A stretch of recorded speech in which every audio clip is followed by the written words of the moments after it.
Assalamualaikum warahmatullahi wabarakatuh. Sampurasun. Perkenalkan, nama saya Ratna Ningsi. Saya adalah pembimbing literasi dari SDN Pasir Luhur, Kecamatan Cilengkrang. Pada kesempatan ini saya akan mempresentasikan hasil review buku cerita yang sudah saya baca dengan judul Sultan Ageng Tirtayasa, yang mana buku cerita ini ditulis oleh Ian Mustafa dan diterbitkan oleh PT Bintang. Nah, buku ini menceritakan tentang kisah perjalanan Sultan Ageng Tirtayasa, yang mana pada masa kekuasaannya itu terjadi banyak perselisihan, pengkhianatan, terutama itu dari lingkungan kerajaan itu sendiri. Nah, kisah ini terjadi di Kerajaan Banten pada tahun 1651. Nah, tokoh dari cerita ini yaitu Sultan Ageng Tirtayasa. Dia adalah sosok raja yang sangat arif dan bijaksana. Dia sangat taat dalam ajaran Islamnya.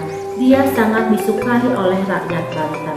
Pada masa kekuasaannya, perdagangan di Kerajaan Banten maju pesat. Ini sampai terkenal ke pelosok negeri.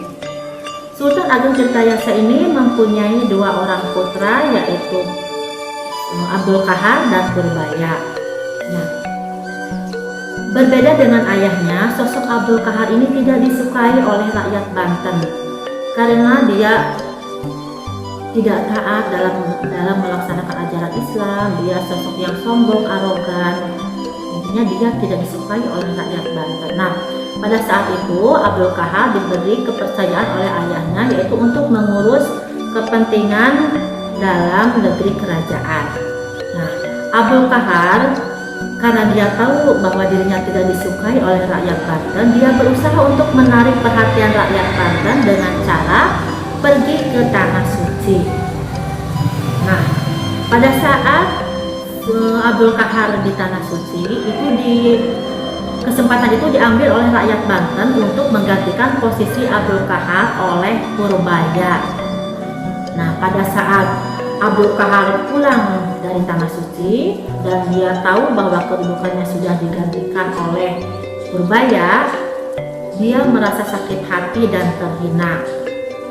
Nah, akhirnya perselisihan pun terjadi antara Sultan Ageng Tirtayasa dan Abdul Kahar. Nah, untuk dia bisa melawan ayahnya, dia menjalin kerjasama dengan POC. Meskipun dia tahu bahwa ayahnya sangat menentang keras adanya kerjasama dengan POC. Nah, akhirnya dia berhasil mempenjarakan ayahnya. Sultan Ageng Tirtayasa dipenjara di Batavia. Nah, ketika ayahnya dipenjara, Abdul Kahar dia berhasil menduduki kerajaan Banten pada saat itu. Dan akhirnya pun kerajaan Banten pun mengalami kemunduran yang sangat pesat, beda dengan ayahnya karena dia tidak bisa mengelola kerajaan tersebut. Nah, hikmah dari cerita ini yang bisa saya ambil yaitu kita tidak boleh ceroboh atau gegabah. Kita harus selalu bijaksana, tidak boleh gampang terhasut dalam memutuskan suatu hal. Demikian dari saya. Wassalamualaikum warahmatullahi wabarakatuh.